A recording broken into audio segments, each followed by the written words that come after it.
श्रीमद् भगवत गीता अध्याय 4 श्लोक संख्या 23।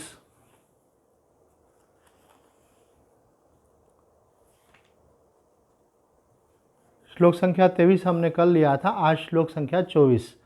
ब्रह्मार्पणम ब्रह्म हविर ब्रह्मग्नो ब्रह्मणाहुतम ब्रह्मैव तेन गंतव्यम ब्रह्म कर्म समाधिना।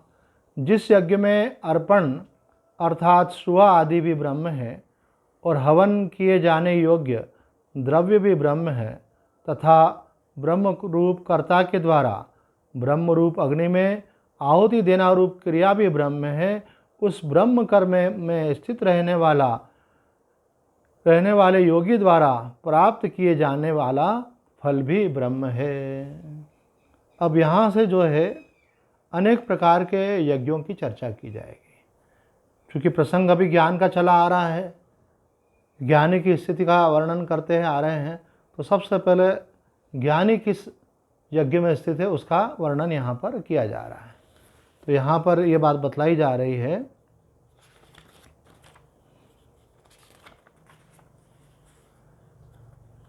कि भगवान की प्राप्ति के अनेक साधन हैं और उन साधनों से जो सिद्ध हुए हैं वो उनकी स्थिति का वर्णन भगवान कर रहे हैं। तो हमने जैसा कल भी बात कही थी कि जो ज्ञानी की सहज स्थिति है, साधक की वो साधना है। तो दोनों तरह से एक ही श्लोक को देखना चाहिए। एक तरफ तो ये देखना चाहिए हर श्लोक में कि ज्ञानी की क्या स्थिति है, और दूसरी तरफ ये देखना चाहिए कि साधक के लिए ज्ञानी की जो स्थिति के लक्षण बताए हैं, ज्ञानी ज्ञान में स्थित होने के बाद उसमें जो विशेषताएं बताई हैं, जो गुण बताए हैं, वो विशेषता और लक्षण जो हैं वो साधक की साधना है। तो ये तो सीधा सीधा ब्रह्म यज्ञ की बात की जा रही है। अब भगवान अपनी प्राप्ति के लिए भिन्न भिन्न साधनों का यज्ञ रूप से वर्णन आरंभ करते हैं। संसार की सत्ता विद्यमान ही नहीं है, इस श्लोक में भगवान बतला रहे हैं, एक ब्रह्म के सिवाय कुछ नहीं है। संसार में जो कर्ता है, करण है, कर्म है और पदार्थ दिखाई देते हैं वे सब ब्रह्म ही हैं, ऐसा अनुभव करना ब्रह्म यज्ञ है। जैसे उदाहरण के लिए कोई मिट्टी से बहुत सारे खिलौने बनाए अलग अलग तरह से, उनके आकार प्रकार अलग अलग होंगे, उनके सबके नाम अलग अलग होंगे, लेकिन वास्तव में उन सबके अंदर क्या है, एक मिट्टी ही है। सोने से जो कोई गहने बनाए तो गहने अलग अलग हो सकते हैं, कोई चूड़ी है, कंगन है ना, हार है, सब अलग अलग आकार है, लेकिन वास्तव में वो सब क्या हैं, वो स्वर्ण ही है।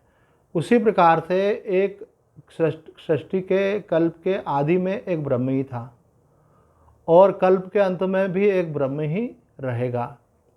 बीच में क्या हुआ है, वो ब्रह्म जो है अपनी माया शक्ति के द्वारा एक से अनेक होकर के लीला कर रहे हैं। वही परमात्मा, वही ईश्वर जो है एक से अनेक हो गए। तो वो परमात्मा जिन अनेक रूपों में हमको दिखाई दे रहे हैं, अगर उनके तत्व पर हम दृष्टि डालें तो वो तत्व तो एक ही है। तो यहाँ कह रहे हैं जैसे कोई मानो ब्रह्मज्ञानी संत है, अब वो यज्ञ कर रहा है, तो यज्ञ करने के समय उसकी दृष्टि क्या रहती है ना। कभी कभी कुछ लोग ऐसा प्रश्न उठाते हैं कि भाई इन महात्मा जी को जब ब्रह्म ज्ञान हो गया है तो फिर ये उपासना क्यों करते हैं। जैसे हमारे गुरुदेव शंकराचार्य जी महाराज हैं, है ना, जगत गुरु शंकराचार्य हैं वो, तो वो भी उपासना करते हैं। तो लोग कहते हैं भाई उपासना तो दूसरे की जाती है, भजन तो दूसरे का किया जाता है, लेकिन ये तो जानते हैं कि एक परमात्मा के सिवा दूसरा है ही नहीं, मेरे अंदर भी वही है, भगवान बाहर भी वही है, सब जगह वही है, तो फिर उपासना किसकी कर रहे हैं ऐसे। तो उपासना कर रहे हैं इसका मतलब अभी इनका काम बना नहीं है, इनको ब्रह्म का अनुभव नहीं हुआ, इसलिए इस साधना कर रहे हैं। तो बोले ऐसी बात नहीं है। जो महापुरुष होते हैं लोक संग्रह के लिए वो आचार्य हैं, आचार्य पद की ये मर्यादा है कि उनको वो आचरण करना है जिससे लोगों को शिक्षण मिले। तो उस पद पे बैठने वाले के लिए आदि शंकराचार्य जी महाराज ने एक व्यवस्था दी है, उस प्रकार से उनको करना होगा। तो वो व्यवहार में तो हम देखते हैं कि श्रोत स्मार्त कर्म कर रहे हैं सब, लेकिन अंदर में उनकी दृष्टि क्या है, तो उनके अंदर में दृष्टि यह है कि भाई जिस अग्नि में हम घी डाल रहे हैं वो भी ब्रह्म है, और जो अग्नि डालने का स्रुवा है वह भी ब्रह्म है, और अग्नि में जो डाला जा रहा पदार्थ है घी अथवा हवन की सामग्री वह भी ब्रह्म है, और जो डालने वाला है वो भी ब्रह्म है। तो बोले फिर इसका फल क्या होगा? बोले इसका फल भी ब्रह्म है। क्यों? क्योंकि ब्रह्म के अलावा कुछ है ही नहीं वहाँ पे, एक ब्रह्म, एकम ब्रह्म द्वितीयो नास्ति। इसको बोलते हैं ज्ञान यज्ञ। इसको सबसे भगवान आगे चल के बोलेंगे कि सारे कर्म जो है अंत में जाके ज्ञान में समाप्त होते हैं। सर्वा कर्म अखिलम पार्थ ज्ञाने परिसमाप्यते है ना। साधना एक यात्रा है, लेकिन उसकी पूर्णता कब होगी? जब सर्वत्र एक दृष्टि हो जाएगी। यही बात अन्य प्रकार से भक्ति में भी कही है भगवान ने गीता में, वासुदेव सर्वमिति स महात्मा सुदुर्लभा। जिसकी दृष्टि में एक परमात्मा के सिवा कुछ नहीं है, ऐसा महात्मा बड़ा दुर्लभ है। क्यों? क्योंकि ऐसी स्थिति प्राप्त करने के लिए व्यक्ति को संसार की जो आसक्ति है, मोह माया है, मेरा तेरा है, सबका त्याग करना पड़ता है। ऐसी स्थिति प्राप्त करने के लिए व्यक्ति को संसार का आकर्षण त्याग के गुरु की आज्ञा का पालन करना पड़ता है, उनके निर्देशों का पालन करना पड़ता है ना। अभी क्या हम किसी महात्मा के पास जाएं और हमको वो कोई नियम बोल दे, और हमारे एक साधक थे वो संन्यास लेना चाहते थे, तो हमने बोला कि हमारे गुरुदेव से ले लीजिए आप, इससे अच्छा और कौन महापुरुष मिलेंगे। अरे वो कुछ नियम बता देंगे, फिर मैं नियम के बंधन में आ जाऊंगा, फिर मैं नियम का पालन नहीं कर सकूँगा, इसलिए मैं दीक्षा उनसे नहीं लेना चाहता। फिर मैंने कहा किससे लोगे? बोले मैं तो किसी भी महापुरुष के सामने लाल वस्त्र रख दूंगा, उनके चित्र के सामने, और उनको गुरु मान करके पहन लूँगा। तो मैंने बोला ऐसे ये कोई शास्त्र विधि नहीं है। शास्त्र विधि है कि किसी गुरु की शरण में जाना चाहिए, उनसे दीक्षा लेना चाहिए, फिर आप परंपरा में आ जाते हैं। और दूसरा ये रहता है कि आपको ज्ञान होता है कि भाई किस प्रकार से आपको आगे का जीवन जीना चाहिए, कैसा आचार विचार व्यवहार और साधन आपको करना चाहिए। तो यहाँ कह रहे हैं कि जो ज्ञानी है वो उस ब्रह्म यज्ञ में स्थित है और उस कारण से सर्वत्र ब्रह्म देख रहा है। तो साधक को भी उस स्थिति को उपलब्ध करने के लिए उनके मार्ग पर चलना चाहिए। यहाँ इस श्लोक में यज्ञ और सामग्री आदि को ब्रह्म ही कहा है, और यदि ऐसा भाव करना चाहिए तो क्या ये भाव का विषय है? ये बड़ा महत्वपूर्ण प्रश्न उड़िया बाबा जी ने उठाया है कि दो चीज़ें होती हैं, एक होती है क्रिया और दूसरा होता है भाव, और इन दोनों से परे तीसरी चीज़ है ज्ञान। तो सबसे पहले साधक जो है क्रिया करता है, कोई भी कर्मकांड करता है, जैसे यज्ञ करना है, पूजा करना है, सेवा करना है, ये सब क्रिया है, कोई ना कोई कर्म है ये। तो कर्म करने से क्या होगा कि वैसा फिर भाव बनता है कि किसके लिए कर्म कर रहे हैं हम? बोले पूजा कर रहे हैं अपने कल्याण के लिए, शांति के लिए, अपने मोक्ष के लिए। बोले यज्ञ कर रहे हैं किस लिए? बोले कि यज्ञ के द्वारा हम भगवान की प्रसन्नता चाहते हैं। तो आपने जिस देवता का यज्ञ किया, जो भी आपके इष्ट हैं, तो मानो कोई व्यक्ति शिव जी का कर रहा है तो शिव जी के लिए यज्ञ आहुति देगा, कोई देवी का कर रहा है तो देवी के लिए आहुति देगा। बोले इसके माध्यम से देवी को प्रसन्न कर रहे हैं। तो बोले देवी क्या नाराज़ है क्या तुमसे? बोले नहीं, नाराज़ तो नहीं है, पर हम ऐसी भावना कर रहे हैं कि वो मुझसे प्रसन्न हो, फिर मुझे ऐसा अनुभव होगा कि उनकी कृपा मुझे प्राप्त हो रही है। तो क्रिया करके मनुष्य भाव बनाता है। कुछ उपासना होती है, उपासना का भी लक्ष्य ये रहता है। तो यहाँ पूछ रहे हैं क्या ऐसी हमको भावना करना है क्या? ज्ञानी की तो स्थिति है, ऑल राइट, उसमें कोई शंका नहीं है, लेकिन साधक को क्या ऐसी भावना करना चाहिए क्या कि मैं जो कर्म कर रहा हूँ वो कर्म भी ब्रह्म है, जिसके लिए कर रहा हूँ वो भी ब्रह्म है, और जो सामग्री है वो भी ब्रह्म है, ऐसी भावना करना चाहिए क्या? तो बोले ये भावना का प्रसंग नहीं है, ये ज्ञान का प्रसंग है, क्योंकि पीछे से ज्ञान का प्रसंग चला आ रहा है। तो फिर क्या भावना और ज्ञान में क्या फ़र्क है? तो बोले ज्ञान में समझना होता है और भावना, भक्ति में भावना करनी होती है। तो आपको इस बात को समझना है कि सब ब्रह्म है, ऐसा मानना नहीं है। मानना और जानना दो अलग अलग चीज़ें हैं। ज्ञान में बोलते हैं इसको आपको जानना है। कैसे जानना है? बोले विचार पूर्वक जानो, सत्संग पूर्वक जानो, स्वाध्याय करके इस बात को समझो कि देखो सारी सृष्टि उत्पत्ति हुई है तो कभी यह नहीं होगी तभी तो उत्पन्न हुई है ना। तो एक समय था ये, तो क्या था? केवल एक ब्रह्म था। और एक समय होगा प्रलय हो जाएगी, सब सृष्टि का विलय हो जाएगा, फिर क्या रहेगा? एक ब्रह्म ही रहेगा। तो बोले ये बीच में कैसे इतना अनेक रूप रूपाएँ होकर के दिख रही हैं? तो बोले यही भगवान की लीला है, यही भगवान की माया है ना। वो अपनी माया शक्ति के द्वारा ये सारा खेल खेल रहे हैं। जैसे जादूगर कुछ नहीं होता है और खेल दिखाता है सब, फिर बाद में जादू को समेट लेता है तो देखते हैं कुछ भी नहीं है। लेकिन जब तक जादू चलता रहता है तो साधारण मनुष्य को लगता है हाँ ऐसा ही है ना। एक बार एक मैगजीन में आया कि एक के लाल नाम के कोई जादूगर थे, तो उनका आया के लाल का माया जाल। उस मैगजीन में एक लेख लिखा था पूरा कि के लाल ने एक बार एक शहर में जा कर के जो है वहाँ ऐसा आयोजन किया और वहाँ मंत्री को भी बुलाया, अधिकारियों को बुलाया, कलेक्टर कमिश्नर को बुलाया और स्टेशन मास्टर भी था। उन्होंने कहा कि आप सब के और पब्लिक के सामने मैं पूरी की पूरी ट्रेन गायब कर दूंगा और पब्लिक के सहित कर दूंगा, ऐसे जो उसमें पैसेंजर हैं उसके सहित ट्रेन गायब कर दूंगा। तो बड़ी भीड़ इकट्ठी हुई, भाई के लाल बहुत बड़ा जादू दिखाने वाले। तो उन्होंने जो है अपना जादू का खेल शुरू किया और देखा तो प्लेटफार्म पर जो ट्रेन खड़ी थी वो पैसेंजर के सहित पूरी गायब हो गई, कुछ भी सामने नहीं था, एकदम खाली। तो उन्होंने मंत्री ने और बड़े जो कलेक्टर वगैरह थे उन्होंने स्टेशन मास्टर को बोला कि फ़ोन लगा के पता करो आगे पहुंची कि अगले जहाँ से इसको क्रॉस होना था। तो बोले पता लगा, बोले वहाँ भी नहीं पहुँचे। बोले बीच में पता लगाओ, बीच में कहीं आगे है क्या? बोले कहीं भी नहीं है। बोले पूरे पैसेंजर सहित पूरी ट्रेन गायब हो गई, जो एक व्यक्ति नहीं पूरे सारे लोग देख रहे हैं कि वहाँ पर ट्रेन नहीं है, ऐसे। तो सब आश्चर्यचकित हो गए। फिर उन्होंने अपना जादू हटाया, फिर ट्रेन पैसेंजर सहित सब दिखने लगी। ऐसा उन्होंने सम्मोहन कर दिया, है ना। ये उनके पास योग्यता रहती है।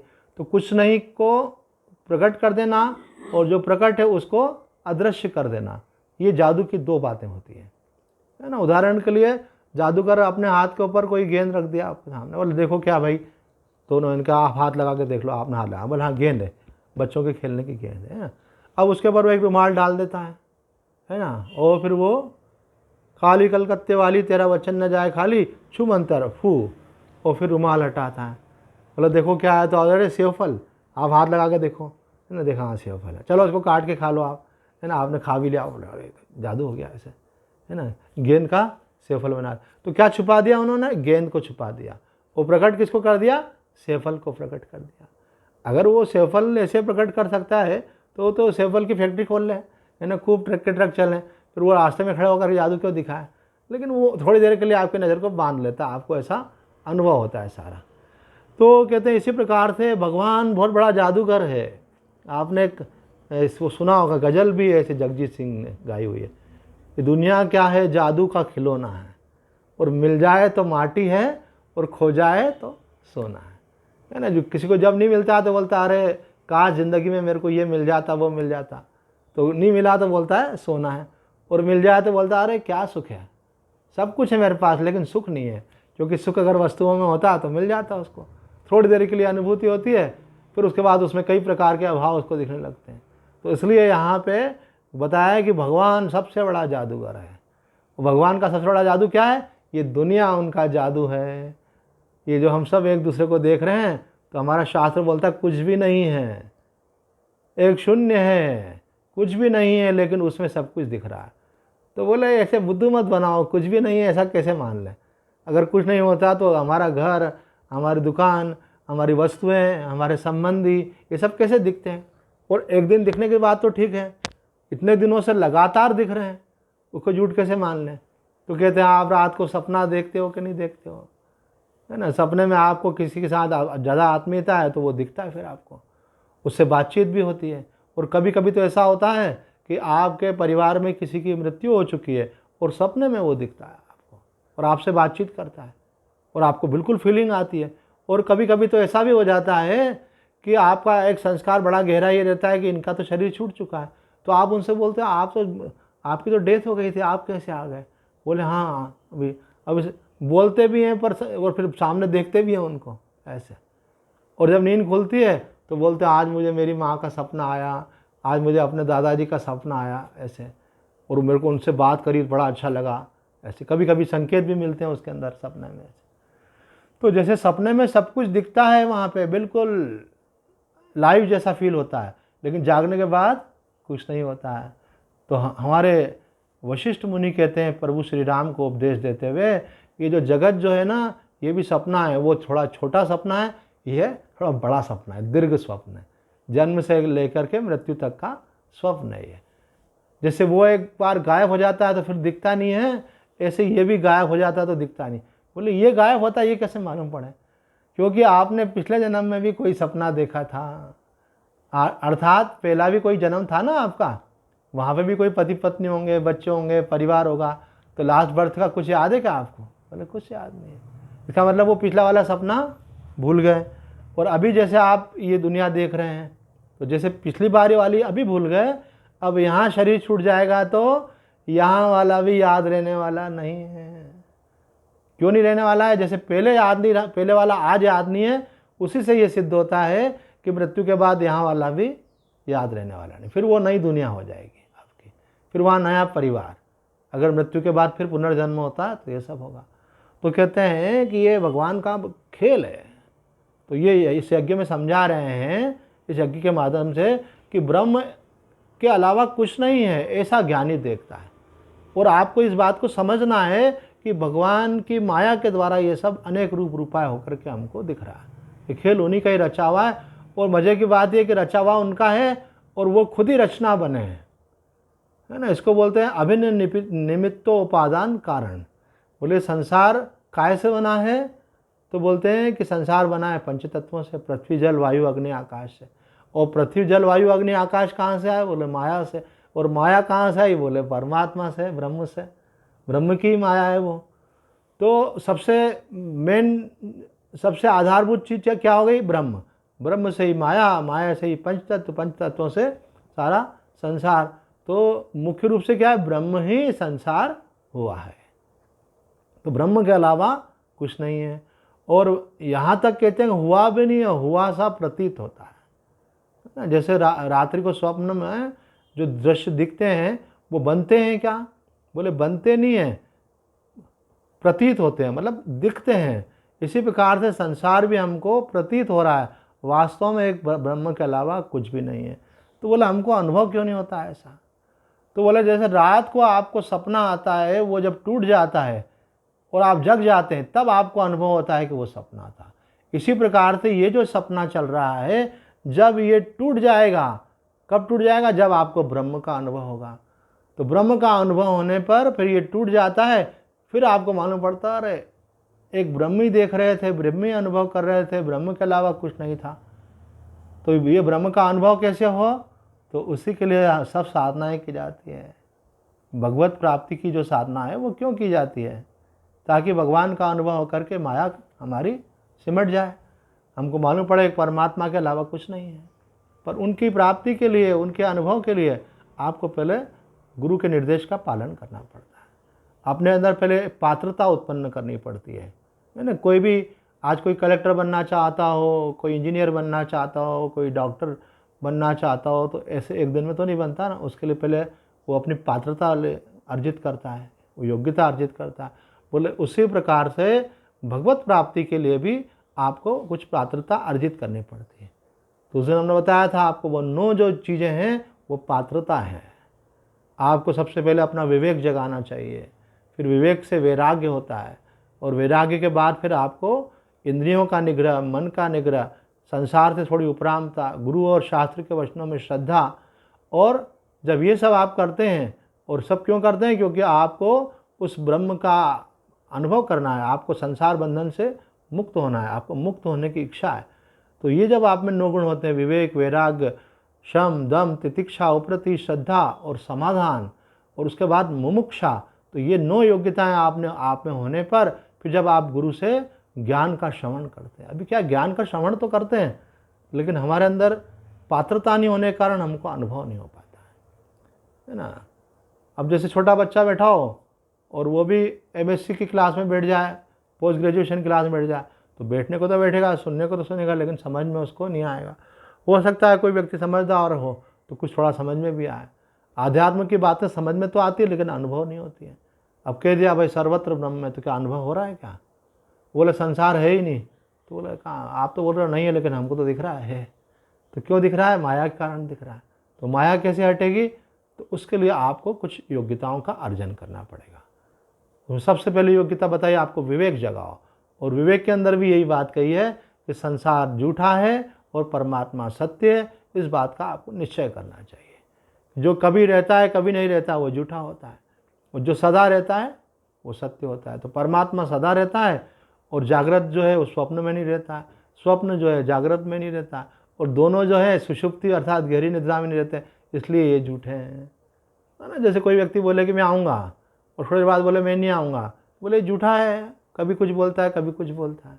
ऐसे ही जो जगत दिखाई देता है अभी तो दिखाई दे रहा है, और अभी आप सो जाओ तो जगत गायब और दूसरा जगत शुरू हो जाता है।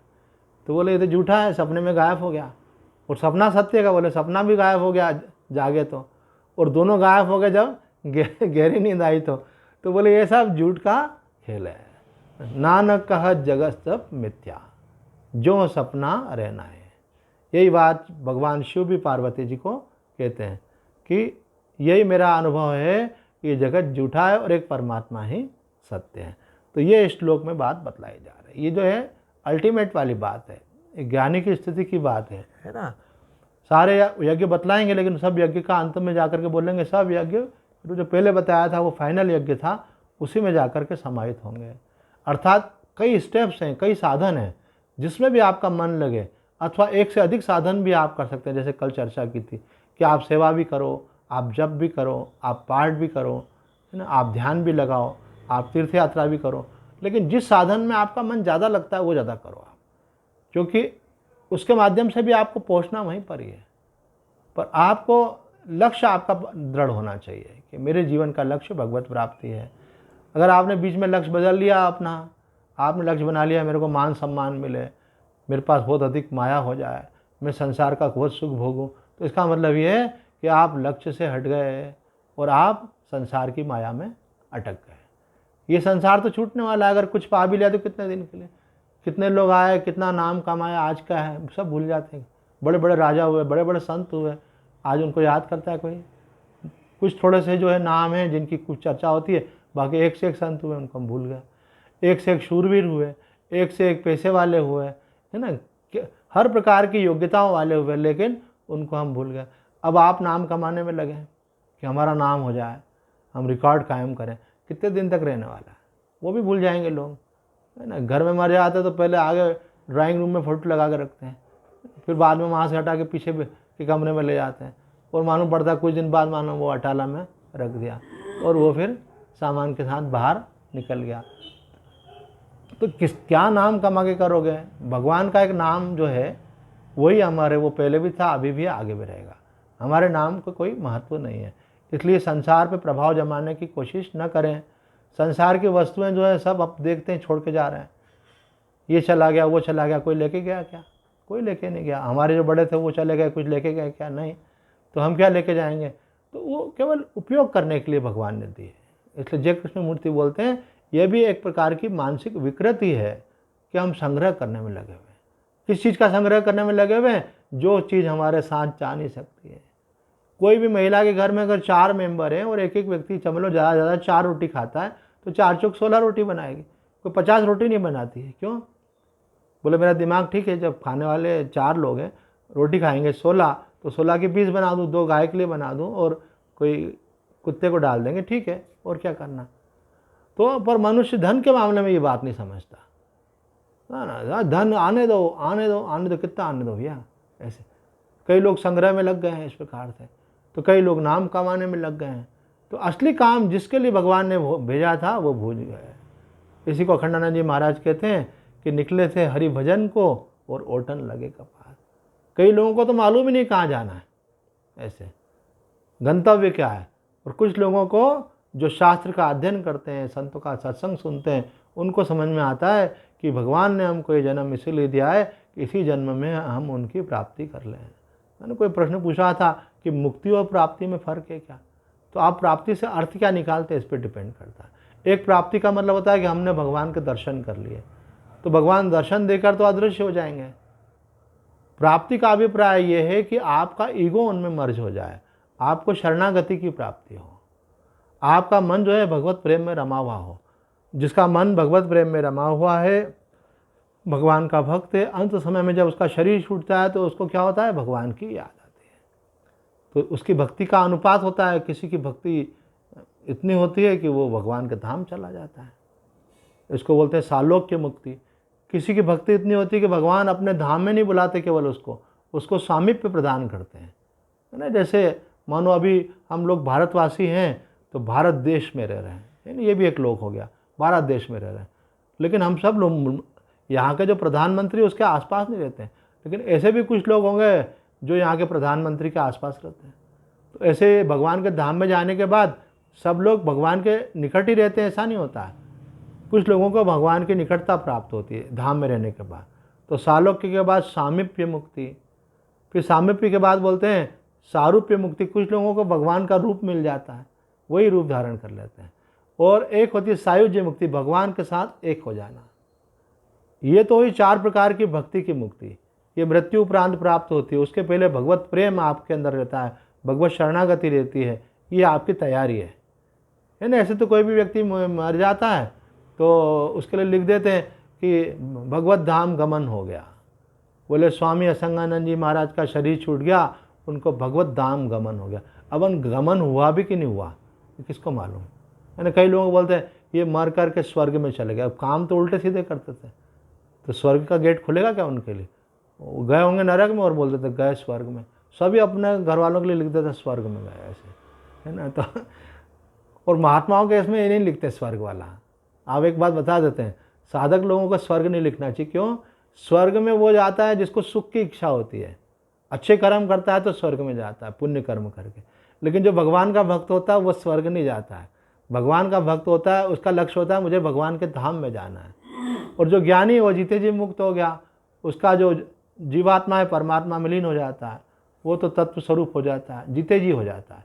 दिखता है खेल, लेकिन वास्तव में वो ब्रह्म ही रहता है। उसको बोलते हैं ब्रह्मविद, ब्रह्मविद ब्रह्मेव भवति। तो भगवत प्राप्ति से अभिप्राय आपका क्या है? अगर आपका भगवत दर्शन से है तो दर्शन के बाद भी यात्रा कुछ बाकी है। लेकिन अगर आपका लक्ष्य भगवत प्रेम और शरणागति है तो आप उसके अंदर धीरे धीरे करके अपने अहंकार को, अपने वासनाओं को विलीन कर देते हो। और यही मुक्ति है वास्तव में। जैसे आपका अहंकार विलीन हुआ भगवान में, आप भगवान के प्रेम में रहने लगे, शरीर छूटा, भगवान का स्मरण हुआ, भगवान के धाम चले गए। अगर आपको भगवान के तत्व का ज्ञान हो गया है, जीते जी कोई ज्ञानी महापुरुष का संग किया और आपको लगा कि कहाँ जाना है, सर्वत्र भगवान है, कौन सी जगह जाना है? बोले कौन सा गोलोक, कौन सा साकेत लोक, कौन सा माता का लोक, कौन सा शिवलोक? बोले परमात्मा तो सब जगह है। तो आप ज्ञान में चले गए, इसका मतलब आप भक्ति की जगह ज्ञान में। तो ज्ञान में आ गए तो आप जीते जी मुक्त हैं, तो आप जीवन मुक्ति को उपलब्ध हो गए। और जब आपका शरीर छूटता है तो आप विधेय मुक्ति में, अर्थात उसी तत्व में जल समा गया, ऐसा हो जाता है आपको। मिट्टी में मिट्टी समा गई, केवल एक ब्रह्म ही शेष रहता है आपके लिए। लेकिन भक्त लोग कहते हैं भाई हमको ब्रह्म नहीं बनना, हमको तत्व में नहीं समाना, हमको निराकार नहीं होना, फिर क्या चाहते हो? बोले हम तो भगवान के प्रेम में ही रहना चाहते हैं। तो फिर वो भगवान का ही सुमिरन करते हैं, भगवान से प्रेम करते हैं। अंत समय जब शरीर छूटता है, भगवान का नाम लेते हुए शरीर छोड़ते हैं और उनका स्मरण करते हुए, और वो फिर भगवान के ही धाम में चले जाते हैं। ये है, इसको मुक्ति बोलते हैं। भक्ति की दृष्टि से मुक्ति क्या है कि मृत्यु उपरांत भगवान के धाम में चले जाना। ज्ञान के हिसाब से मुक्ति क्या है? जीते जी ब्रह्म का अनुभव करके ब्रह्म रूप में स्थित हो जाना। तो यहाँ जिसका वर्णन किया जा रहा है वो कौन है? जिनको ब्रह्म का अनुभव हो गया है, वो ब्रह्मविद हैं। तो ब्रह्मविद ब्रह्मे भवति, वो ब्रह्म ही कहलाते हैं। दिखने में आपको लगेगा नाम रूप है उनका, पर वो ब्रह्म ही है। जैसे एक सोने के कई आकार बनते हैं, लेकिन वो सोना ही होता है। तो आकार से कोई मतलब नहीं है, तत्व तो सोना है। ऐसे वो दिखने में शरीर दिखता है आपको, कोई स्वस्थ भी हो सकता है, अस्वस्थ भी हो सकता है, बीमार बूढ़ा भी हो सकता है, जवान भी हो सकता है, ये बाहर ही है ना। कोई बोले ब्रह्मज्ञानी में से कोई ऐसा जो कैलेंडर और फोटो में दिखाते सब प्रकाश निकलता है, ऐसा कोई प्रकाश वगैरह नहीं निकलता है। तो आप ऐसा आदमी ढूंढने में लग जाएंगे, कोई ऐसा महात्मा मिल जाए जिसमें से प्रकाश निकलता है ना। और आपकी भावना हो तो किसी में से निकलता हुआ दिखता भी ऐसे, है ना। पर अब रमन महर्षि जी बिल्कुल सामान्य व्यक्ति की तरह दिखते थे, लेकिन स्थिति क्या थी? ब्रह्मवेद, उच्च कोटि के सिद्ध महापुरुष थे वो। उड़िया बाबा जी सिद्ध संत ऐसे। रामकृष्ण परमहंस अवतारी पुरुष मानते थे, माँ आनंदमयी अवतारी पुरुष। अब हम लोगों का सौभाग्य ये है कि हमको इनकी वाणी उपलब्ध है, उनके उपदेश उपलब्ध हैं, उस पर हमको चलना है। हमको संसारी लोगों की बातों को नहीं मानना है, हमको मानना है इनकी बात, महापुरुषों की बात, उसके अनुसार अपना जीवन बनाना है। तो उसमें ये बातें बताई जा रही हैं कि वो ये देखते हैं एक ब्रह्म ही है, आपको भी ये समझना है, एक ब्रह्मी अगर आप ये समझ जाएंगे तो फिर आपकी भी उधर ही गति होगी। यहाँ पर आदि शंकराचार्य जी महाराज व्याख्या करते हुए एक बात बोलते हैं, जैसे जो सीपी को जानता है वो जानता है कि ये चांदी चमक रही है पर वास्तव में चांदी है नहीं, ये सीप ही है, क्योंकि वो जान लेता है। इसी प्रकार से जो ये बात शास्त्रों और गुरुमुख से सुनकर के जान लेता है, एक ब्रह्म ही है, वो अनेक नाम रूप में दिखाई दे रहा है, अनेक नाम रूप दिखाई दे रहे हैं, पर वास्तव में वास्तविकता क्या है? वास्तविकता ये है कि अनेक नाम रूप नहीं है, एक ब्रह्म ही है। जब ये बात समझ में आ जाती है और उस ज्ञान में आपकी स्थिति हो जाती है तो आपका कल्याण होता है। तो बोले भाई ये बात बुद्धि से तो समझ में आती है लेकिन स्थिति नहीं होती है। बोले बुद्धि से समझना श्रवण कहलाता है, उसके बाद फिर उसके ऊपर आपको मनन करना चाहिए बार बार। मनन करने के बाद फिर आपको जब एक अंदर कोई कन्फ्यूजन नहीं रहता और एक पक्का हो जाता है एक ब्रह्म के अलावा कुछ नहीं है, तो फिर हम कल बोल रहे थे ना, ध्यान लगाना नहीं पड़ता, फिर ध्यान लगता है। एक ब्रह्म के अलावा कुछ नहीं, ब्रह्म सत्यम जगन मिथ्या। बोले ब्रह्म ही सत्य है और ये जगत सारा झूठा है, कभी दिखता है कभी गायब हो जाता है, आज है कल नहीं रहेगा। आज हम लोगों का शरीर दिख रहा है, आज से कुछ सालों के बाद नहीं रहेगा। कई लोगों का शरीर दिखता था, हमको हमारे साथ घूमते फिरते थे, बात करते थे, आज उनका शरीर नहीं रहा। इसी प्रकार से जो कल महल थे आज खंडर हो गए, और आज जो महल बन रहे हैं वो क्या होंगे, कल खंडर हो जाएंगे। तो महल बनाने के चक्कर में मत पड़ो, अपना काम बनाओ। ये दुनिया तो बनने और बिगड़ने वाली है, इसमें ज़्यादा मन मत लगाओ। असली चीज़ को जिसके लिए आए हो, भगवान ने भेजा है, एक अवसर दिया है, उसका लाभ लो।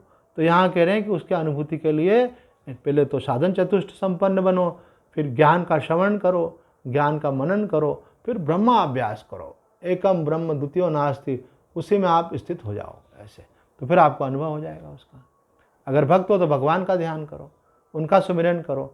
सुमिरन करते करते हमारे गुरुदेव शंकराचार्य जी कहते हैं, ध्यान उसको कहते हैं जिसमें ये ध्यान नहीं रहता है कि हम ध्यान कर रहे हैं, है ना। अगर आपको ये ध्यान है कि मैं ध्यान कर रहा हूँ, इसका मतलब ध्यान लगा ही नहीं। अच्छा, नींद में आपको ये ध्यान रहता है क्या कि मैं नींद कर रही हूँ, कर रहा हूँ? रहता है? नहीं रहता है।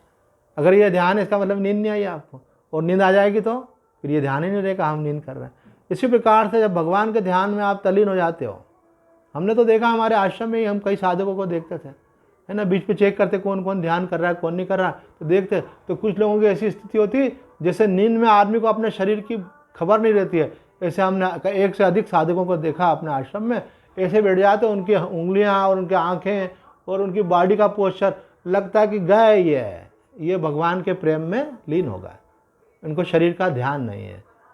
पर ये एकाएक नहीं होता है, सबका ध्यान नहीं लगता है, आपको उसके लिए पहले कोशिश करनी पड़ती है। थोड़ा सा आप अभ्यास करो, उसमें ज्ञान मार्ग में प्रधानता दी गई है उसके अंदर कि आप ज्ञान का श्रवण करो, मनन करो। भक्ति मार्ग में प्रधानता दी गई है भगवान के नाम का जप करो, भगवान की सेवा करो, अर्थात ठाकुर जो भी आपके पास हो विग्रह, उनकी सेवा करो, उनकी लीलाओं का चिंतन करो आप, और फिर उनके धाम में जाओ और वहाँ राधे राधे हो रहा है, फिर आपका कल्याण हो जाएगा उसके अंदर। आप जैसा सुनेंगे वैसी आपकी स्थिति होने लगेगी।